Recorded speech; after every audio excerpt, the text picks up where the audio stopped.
Bismillahirrahmanirrahim. Assalamualaikum warahmatullahi wabarakatuh. Alhamdulillahirabbil alamin. Wassalatu wassalamu ala asrafil anbiya'i wal mursalin wa ala alihi washabbi ajmain. Asyhadu alla ilaha illallah wa asyhadu anna Muhammadan abduhu wa rasuluh. Amma ba'du.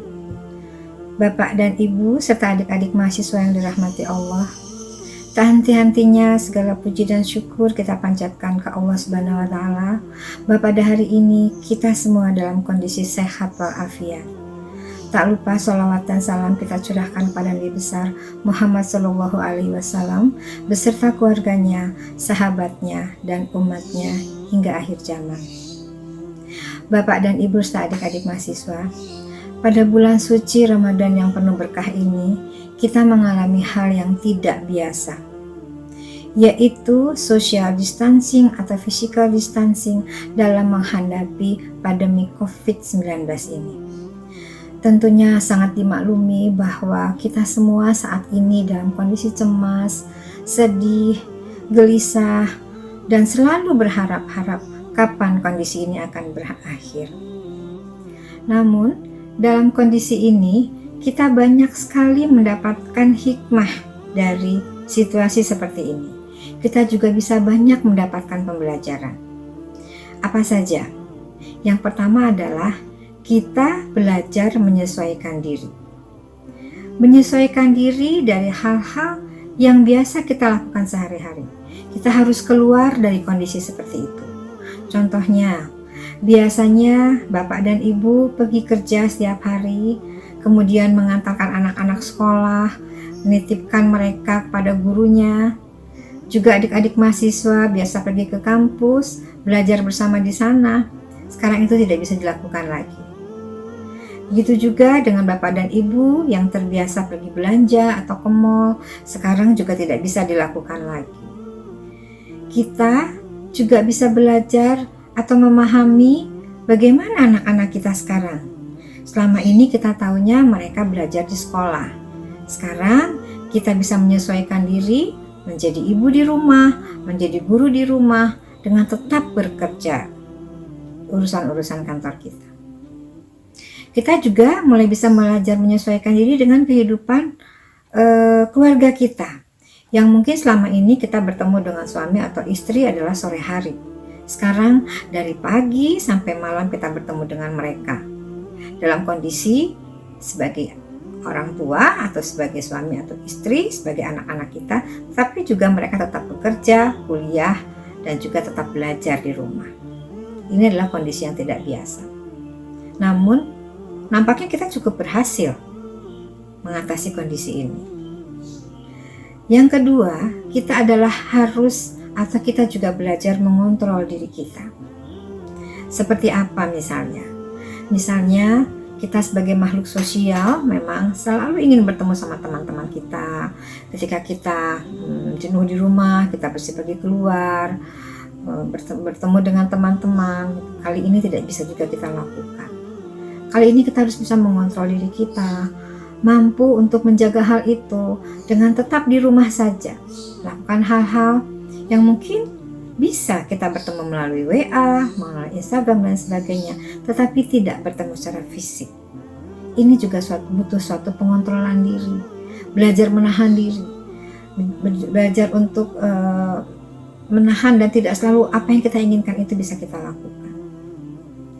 Yang ketiga adalah kita juga harus mampu belajar disiplin. Bisa kita bayangkan, sekarang kita selalu setiap kali pulang Jika kita terpaksa harus keluar rumah, sampai rumah kita langsung mandi. Kita pakai masker, kita cuci tangan, kita menjaga jarak dengan orang lain, tetap harus hormat dengan orang lain.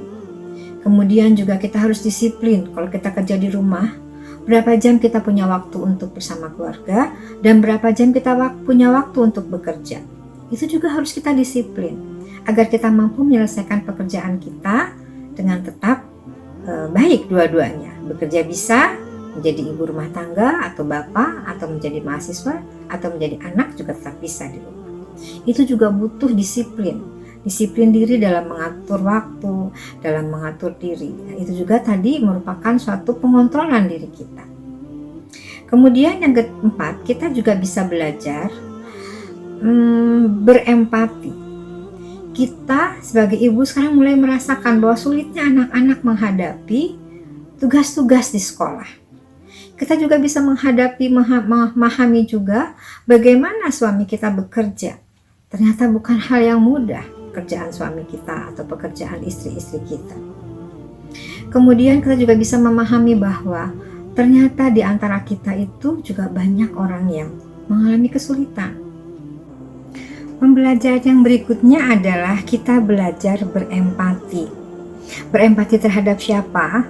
Berempati yang paling dekat adalah terhadap anak kita. Kita bisa merasakan bahwa ternyata belajar itu tidak mudah. Memahami suatu pelajaran itu tidak mudah. Ketika banyak pertanyaan mereka kepada kita, kita baru merasakan bahwa ternyata memang belajar membutuhkan effort dan energi yang luar biasa. Sekarang kita bisa memahami itu.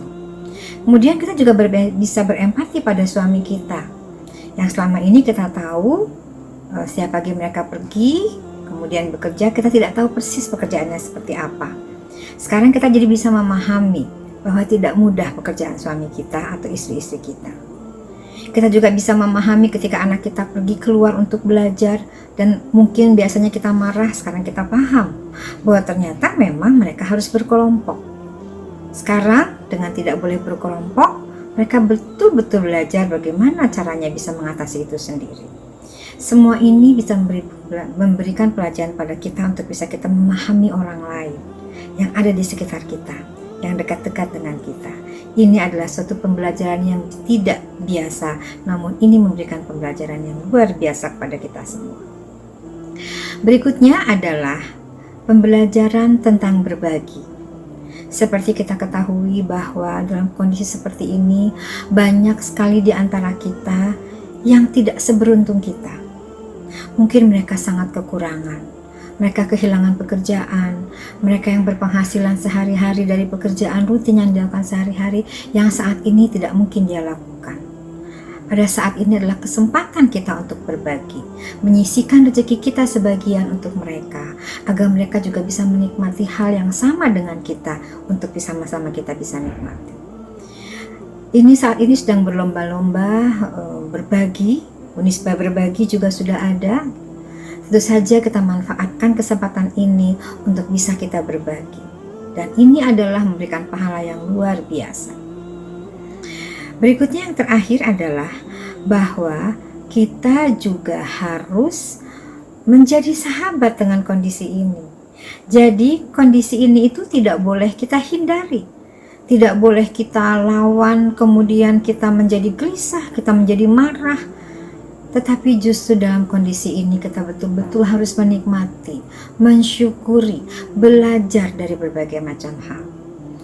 Jadi banyak sekali sesungguhnya yang bisa kita pelajari dalam kondisi seperti ini. Masih banyak lagi selama kita mau membaca, selama kita mau mempelajari hal-hal yang ada di sekitar kita. Sungguh luar biasa. Oleh karena itu, sesungguhnya ada dua hal yang penting yang harus kita pelajari agar kita mampu melakukan itu semua dengan baik. Yang pertama adalah kita harus bersyukur. Inilah kunci utamanya. Bersyukur ini menjadi suatu hal yang menurut saya hakiki sifatnya, ya. Dan dengan bersyukur ini kita akan banyak sekali merasakan hal-hal yang kenikmatan Allah yang luar biasa.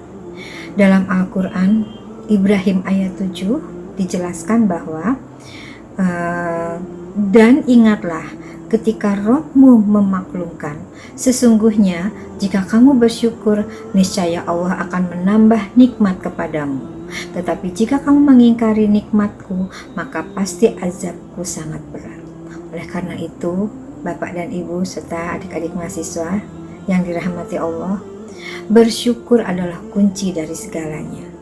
Bahwa banyak hal yang kita dapatkan yang mungkin tidak punya kesempatan orang lain untuk mendapatkannya. Kita bisa banyak belajar dari situ. Kemudian yang kedua adalah bersabar. Bersabar menghadapi kondisi ini dengan cara apa? Dengan cara tetap bekerja, tetap tekun, tetap teguh menghadapi berbagai macam cobaan. Kita juga harus kukuh pada pendirian kita. Pendirian apa? Pendirian keyakinan bahwa Allah akan selalu melindungi kita, bahwa Allah akan selalu mengabulkan doa kita, bahwa Allah ada di dekat kita dan menemani kita serta sangat sayang kepada kita.